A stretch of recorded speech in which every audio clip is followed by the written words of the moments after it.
It's okay for you to be sad. It's okay for you to feel grief. It's okay for you to be upset and angry and to go through all of these emotions, because otherwise you're not going to heal.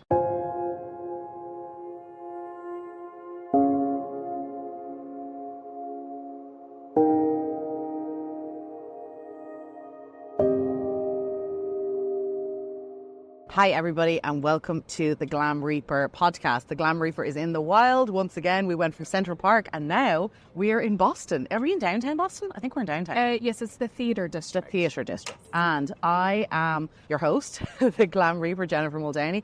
And with me, so I'm here at the IAOPCC. I think I'm getting that probably wrong. Anyway, it's an international pet convention. I'll leave some details. Very exciting convention. We'll touch on that a bit later. But I have one of my dear friends, Sydney, here with me, and she owns a pet cremation facility.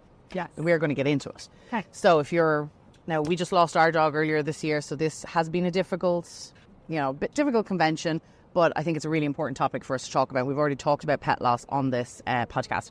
So tell me, well, first of all, how long have you been in business? So I've been open 4 years. I had no experience in the funeral industry. Like, I just jumped in headfirst. Like, I have a teaching degree in elementary ed. So not anything that I thought I would be into. But here we are, 4 years. And what made you? So the building that I'm in, just to make a long story short, It's okay. We love a long story. Yes. So my facility is in Arizona. I was born and raised in the town that my facility is in, but I did take a hiatus to Utah. And it was just time for a change. We'd been there. My husband had started in his career, and it was just time for something different. Somehow we ended up back in my small town, which was not what was our initial plan, but, you know, the Lord has plans for us all. I mean, I don't believe in coincidences. I believe that there's a reason for everything that happens. Yeah. Whatever that reason might be, and I honestly believe sometimes that reason presents itself immediately, and sometimes it doesn't present itself until 5 years down the road, and you just don't know what that reason is until it shows itself. So we ended up back in our small town, and so my grandfather has been there for many, many years, since the 60s, and he has an industrial park. My building is in that industrial park. It was empty. He felt like there needed to be a cremation facility for pets, where someone could He did. It was all him. And I was a stay-at-home mom. Okay. And he was like, I'm thinking about this, but he didn't want anything to do with it. He's more of an entrepreneur. He wanted to start it. He wanted something in that building. It was driving him crazy that it was empty. And so that's where we are. So he made the investment for the equipment, and and then I just took it from there. I mean, he's not had anything to do with the business. He bounces ideas off of. So he was like, this is the idea. This is the space. You're going to do it. Yeah. He felt like it would do well. And it was basically like, okay, you're going to do it. Yeah. And you are. I've known you for, has it been a year? No, it's only like 6-7 months, I think, because it was because we April. Just met April. Yes. We're fast friends. Yeah. You can probably tell by the vibes. Yes. So, I mean, you're like the perfect person, as far as I'm concerned, for this kind of... It's so funny that you say that, because I would have never thought that. Not that I'm not a compassionate person, but I've not ever... prior to this, I hadn't had that experience with someone who's really distraught, with someone who's really grieving, someone who's upset. But anyways, continue. But I feel like it's interesting that you say that, because I feel like you have the perfect, like... I'm not about to compliment myself by saying this, but like often, like when I've been looking for assistance and stuff, I feel like I've either found somebody like super emotional or very logical. Sure. And it's really hard to find that mix of the two, which I have. It's probably the schizo Gemini in me. Yeah. Don't tell anybody. But I feel like I see that with you. Like, you are logical. I can see you as being a planner, but like you have that compassion. And it's probably, I mean, from being a teacher, that background, does that help, do you think? I mean, I think it's a combination of a lot of things. Yeah. Having a husband who's a police officer, and being able that to helps be if you get any rowdy people at the crematorium. Yes, he's able to just come in. Yeah. Or if we have to get rid of, a body or something. Yeah. Someone's supposed to do that. We'll cut that out. No, joking. But like, remember the example that the guy gave yesterday about like how he had to call the police to... Yes. I mean, when you're talking about something like grief, it's extremely high emotions. And some people have really good coping skills and some people don't. Yeah. And yes, I do think being a teacher, And I think some of it's just my personality. Yeah. It's just You have a calming. who I am, Yeah. you know, and like I said, I would have never thought. However, people will say to me, I don't know how you do this. I don't know how you do this. Like, I couldn't do this job. And it's so interesting because it's just myself. I don't have any employees. I do have someone who watches the business from time to time, but she's not a regular employee. So she watched my business when I came in April. Yeah. And we met in Florida, and she's watching my business now. You know, so she only comes in for like a week at a time, and it's sporadic. Yeah. A year. She's not a regular. It's usually just myself. And the reason that is because trying to find someone who can be compassionate in the lobby with someone who's crying, someone who's upset, someone who's had a traumatic grief. I compartmentalize grief into boxes.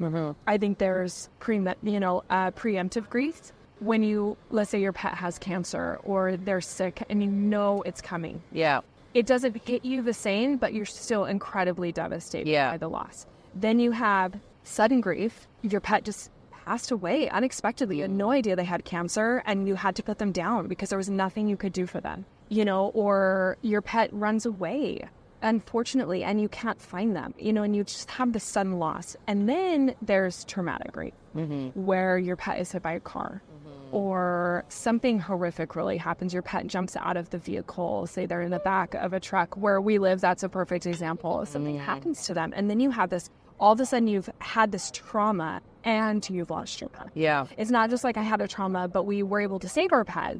It's I had a trauma and now I'm grieving. Yeah. And so people say, I don't know how you do this, but I love being able to give someone back their pet. And we were just talking to a friend at lunch about the word closure and how that's not really a thing when you're talking about grief. And I agree. I think you become better at coping with your new normal. Because when people say, oh, time, it'll get better with time. It's like, no, you get better at coping with the normal. Because, and I always tell clients this, I had a friend that lost a child. She was older, but she passed away in her sleep. And it was really sudden. And she really struggled with it. And so she told me about something that she read about how the brain makes connections. So when you have a routine, you get up in the morning, you feed your dog, you take him for a walk. You know, you get him water, you take him to a daycare. If you're in the city, you let him out in the yard. If you're in the country, or you leave him for the day, they've got a doggy door, whatever your situation is. You know, and then you come home at night, you feed your dog, you take him for a walk, whatever you're going to do. And when you have a loss, now, like I would use this example, if I had a sibling that I wasn't close to, the loss wouldn't be the same because I don't have those same connections in my brain where I'm constantly talking to them. Now, if I lost my mother, I talk to my mother like 3, 4, 5 times a day. Like, it would kill me. And my brain would really have to work to repair itself. So even though you're not suffering physical trauma, your brain still struggles. So you lose your pet, now you go to feed them, and your brain goes, wait a minute, I can't make that connection. Because my dog is gone. And so then your brain is having to remake these connections. So your brain is still having to heal itself, even though you didn't suffer a trauma. That's how I look at it. And she told me about that, and I thought, wow. And I share that with my clients because it is. It's okay for you to be sad. It's okay for you to feel grief. It's okay for you to be upset and angry. And to go through all of these emotions, because otherwise you're not going to heal. It's going to reside there. So again, we talk about the closure, which I don't think is a thing. I think you can heal from it. I think you can change your patterns and your behaviors, and I think that can help you heal from the loss. But I love helping people get to that point where they're like, okay, I know I've lost my pet, but I've got them back, and now I'm going to keep moving forward. I'm going to keep taking the steps that I need to continue to heal. That's what I love about it. No, I love it's a really beautiful way of putting it. And like, even in similar, I kind of say, you know, when your heart breaks from a loss, no matter what that loss is, and it can be a divorce, it can be loss of a job. You know, we kind of made a joke of loss of a toothbrush, like if you're attached to the toothbrush, whatever. I mean, it's all no you. judging here. But it's like, you know, like an open wound that you'll get on a leg, it heals, but there's a scar left behind. And so, like, I don't think that any adult goes through life or gets to the end of their life without multiple scars on their heart. And it repairs, but it never goes back to the way it was. So it's like, and you know, even when it comes to like adopting a new dog or a new cat or whatever, I'm like, you're not replacing anything. That's got like getting something new. It's a Band-Aid. It's not going to put it over. Your heart just grows bigger. Right, like it's Right. you know, you're just making more room Right, for and more love. Right, and I think people have a fear of that. But Yeah. they worry that Yeah. getting another pet will. Be cheating. Yes, like it's, oh my gosh, like I can't do that. Yeah. And it's like, no, it's not replacing. Yeah, no. And honestly, where we were talking about that brain trauma, Mm-hmm. sometimes for some people, getting a pet immediately after, if it's one they really have a connection with. Yeah. You know, I'm not saying run out there and just get a pet. Yeah. You know, make sure you've got a connection Yep. with them. But let's say it's a couple weeks after. Maybe you go to the shelter and you Yep. get one dog and you're like, this might be the one. But you're kind of having that. For some people, it helps. Yeah. Because then they go back into that same routine. It's not a replacement, but it does kind of help your brain go, okay, I can continue to do this. Like, Yeah. It's a different pet. I know that. Yeah. But I'm still going through the same routines. And sometimes that's healing Yeah. for people. Not everyone. Yeah. Because we were just talking to another friend who said she waits several years before she gets another Yeah. pet. Like it's a Yeah. big deal to her. And that's we're all different. Right. Like exactly what you described is exactly what we did in our family. So when Roxy died 15 years ago, we were just traumatized. We had her, like I had her through my teenage years. It's what my TEDx talk ended up being based on. Right. But like she was, when you're, especially when you're, She was when a you're member of your family. when you're a girl teenager, like you Yes. tell them everything. Right, you're like, this you know, dog's the my boy. journal. Yeah. Tell them. This dog is literally my journal. She's just locked. She can't say a word. Uh-huh. But so when she passed away like that, we ended up quite quickly going back to the breeders, and we weren't even sure if they were still going to be in operation. Or if they even had a litter at the Yeah, time, exactly.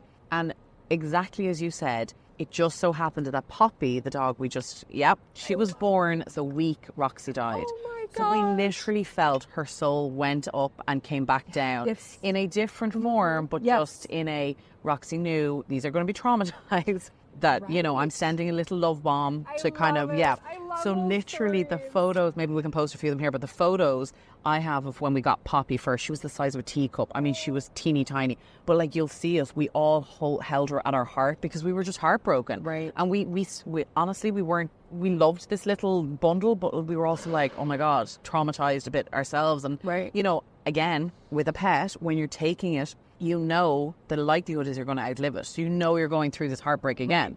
Right. And unfortunately that did happen. And what we actually always used to say, and I don't want to get emotional now, but what we always, because we were so heartbroken at the time, we got Poppy and we would always hold her to our chest, every one of us. That was her comfort. So like whenever she was upset with fireworks or things, we would hold her to our chest. So when I wasn't at home, unfortunately, when Poppy passed away, but I asked my mum, I said, when she went away, how were you holding her? And she was holding her to her chest. And I was like, that's all I need to know. Right. Because that was her, that was her, Right. that was her way. So, but will we get, like we haven't, so a couple of months have passed now. And it's funny, we have many podcast episodes where we talk about human loss. And that's actually something else to talk about, is that the emotion that I've seen at this conference has been wild. It's been really beautiful to see. And I feel like it's because it's like-minded people coming together. But to your point, after Poppy passed, we now haven't replaced her. We haven't gotten, not to replace her, we haven't gotten another one because I don't think we're ready. And exactly to your point, everyone's different. Every situation is different. And you just have to go with what makes sense for you at the time. Right. I always tell people, if you leave yourself open, maybe you're not actively looking, because some people are like, I just can't look at another dog. I just start tearing up. It's really emotional for me. I totally get it. You know, some people just aren't ready, but I always say, if you leave yourself open, something will come. You know, maybe they'll wander in your yard, or they'll jump into your car. You know, like if you see a dog walking down the road and you're like, oh my gosh, I'm worried, and you open the door and literally the dog jumps in your car and you're like, that was it. That was it. Or you're walking to Walmart and somebody's got puppies. Do you know what I'm saying? Like, something happened. I have found, and I always just tell people, leave yourself open. You never know what's going to come. Because again, no coincidence. I feel like pets come into your life for a reason. And I feel like there's more. You know, even when people say, souls. I'm not getting another one. That might not be true. No, I do. I like to think that it's not about replacing. It's not about like putting a Band-Aid on. It's your heart. There is more room. You've got more love to give. You know, absolutely. That's really what it's about. And think of all the little dogs and cats that are like in shelters. Oh, I know. I cannot. know. Yeah, it's, you know, and that's when they always say, and it's like, I always adopt, don't shop. Yes, I always see it online. Oh my gosh, I have puppies. And I'm like, there are pets in rescue shelters that have been there for a long time, 6 months, 9 months, a year, over a year. And it's like those pets need, and I'm always so grateful for the people that come in and say, you know, I mean, unfortunately, we have a dog that we've had her for 7 years. She's a wonderful family dog, and I love her. She's really my husband's dog, but I still love her. Yeah. Charlie she's just the best dog, and she's always been a guard dog for me. And I'll probably, you know, when the time comes, I'll probably be like, oh my gosh, I miss my guard dog. Yeah. Because, you know, I get emotional. Like, there you go. You know, and I don't want to think about that day. And maybe so I'm putting up my own, you know, somebody who cremates, I'm putting up my own barriers because I know it's going to come, you know, she's just getting older. Unfortunately, she is not a very dog-friendly dog. Yeah. So we do have another dog, but she's extremely submissive. And that's just how she works with Charlie's personality. So it'll be interesting because Dottie, she gets along with any dog. So we could have another dog or a cat. But Charlie, she's just not. She is the alpha. She likes to be the only one. And she even struggles with Dottie sometimes. But you know what I mean? Like, so I'm always grateful for people who come in and say, well, we love adopting, you know, older dogs that need medical help, you know, or maybe they've got something like a pet that has diabetes that needs the insulin injections, or a dog that's got a heart problem and has to take the heart meds. Yeah. There's not always a lot of people who are willing or able to adopt them. So I'm always grateful for those people. And there's particular families who they'll only adopt senior dogs. Sometimes, like that's their, like, this is our calling in life. We're going to give them their best year, 2 years. My hat goes off to those people because I don't know that I could go through that heartache every year, but they do it over and over again. Because they're adopting them at 11 or 12 or 13 years old. And old dogs are the sweetest. So they are great with. They are, but you know, sometimes it has to be people that don't have small children. Yeah, you know, or there has to be a home that's only got one animal. Yeah, because that's why they're there, because they're a little bit pet aggressive. Yeah, or. You know, and so we've always been really careful with our dog because I just would hate for Charlie.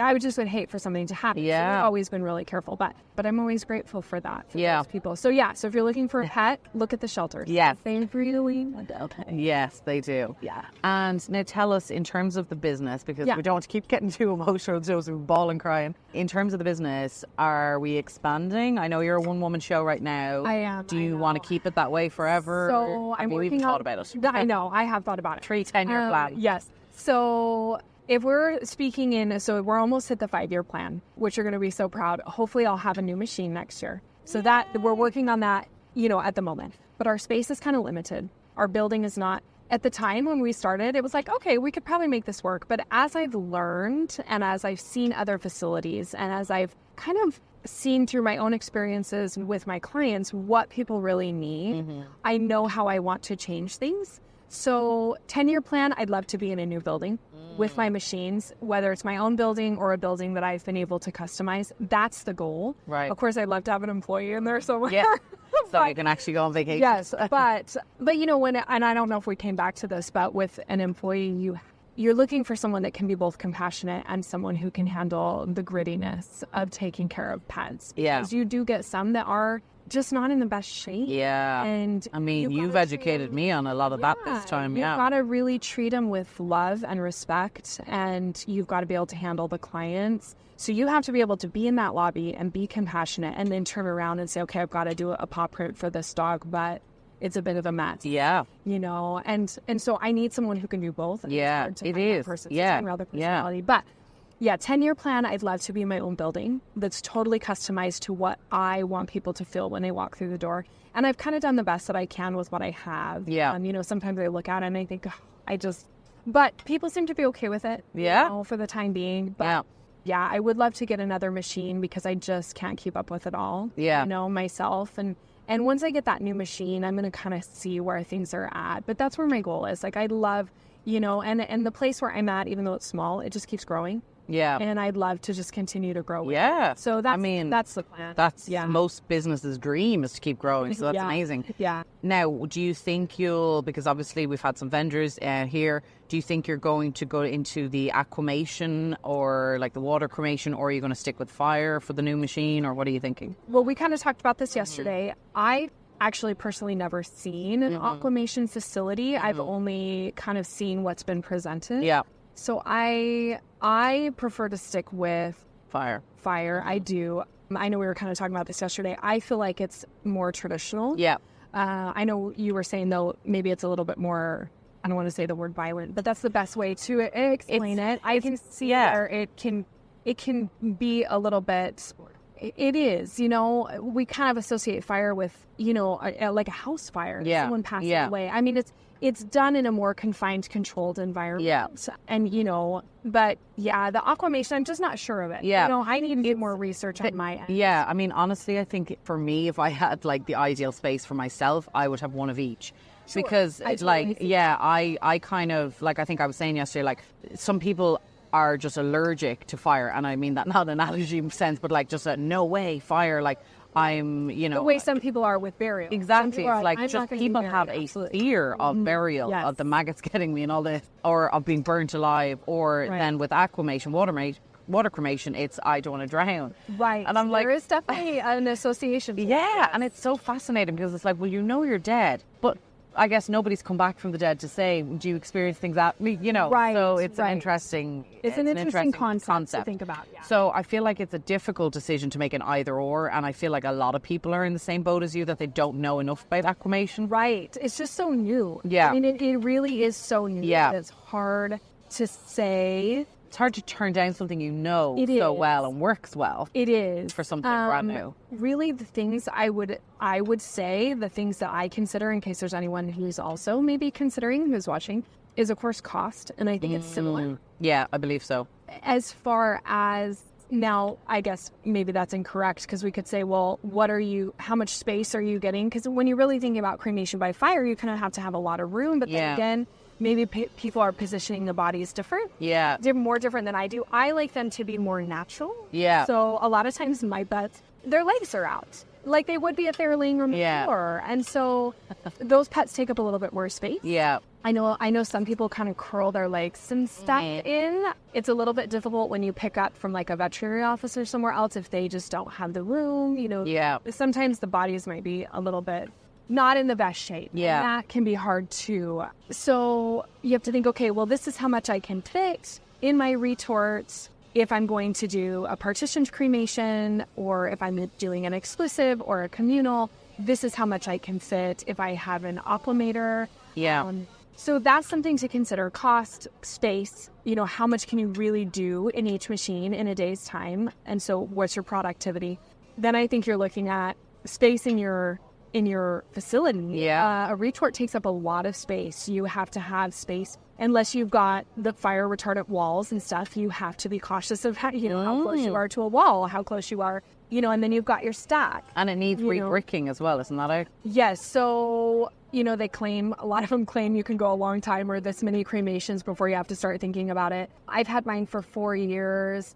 When I had it serviced just in the past couple of weeks, just to kind of, because I'm a woman, maybe, I don't know, but I'm like, I want to make sure my machine is continuing to run. We like to preventative. Just talking about that. Yeah. He said probably 10 years they would come in and redo it based on how my cremator looks. Okay, so if I only have to pay that every 10 years, but the rest of my equipment is still running well, I'm not really sure, how, but so space, again, talking about, and then the other thing to me when you're considering the two is the cremation process itself. Mm-hmm. What is done with aquamation? How do you do the little teeny tiny heads? Because the same has to be considered for cremation by fire. Now, I use stainless steel pans for my teeny tiny ones, because even the tiniest ones, you can still get something. There's no reason why you shouldn't have something, because even a little mouse, they still have a bone structure. So there should still be something. Yeah. Even little tiny birds, they still have something. So how does that work with the baskets and the aquamator? Are they a fine mesh, or how do we protect those little tiny bones? And how does your pet have to be positioned in order to go into the aquamator so you can get the best use of it? Yeah. So those are just all things to consider. And yes, I would agree. I'm familiar with the cremation by fire. Yeah. And that's what I've done. So you do have that tendency to kind of stay, not saying the aquamation may not be the future of cremation, but I do think there are lots of things to consider when you're talking about spending that amount of money on a machine. Is it the best for your business? Because again, everyone's different. And we're talking about being, conscious of the earth. Yeah. I know a lot of places in California have aquamators because it's more conscientious. But then again, my machine, you know, I think it's pretty efficient, you know, and as long as you're just doing pets, you're not putting other things in the machine, you know, such as documents or other things, then I think you're leaving less of a footprint.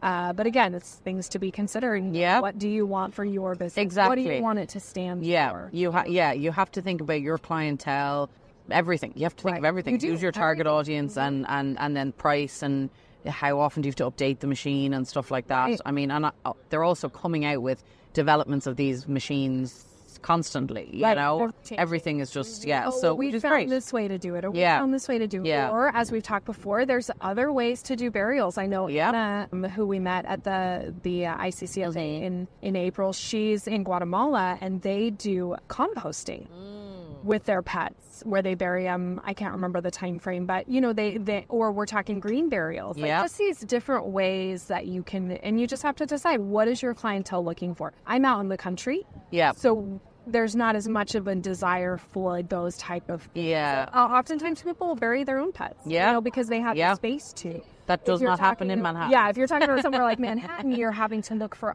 other options because it's just not available to you. I mean, you could bury your pet maybe like in a flower pot or something. Like your balcony, I'm not sure about thought of that. Top tip. But depends on the size. But do you know what I'm saying? Like really, a little hamster, you know, is that potential for Manhattan? Yes, you could actually do that. But you know, every place seems to think people have balconies in Manhattan.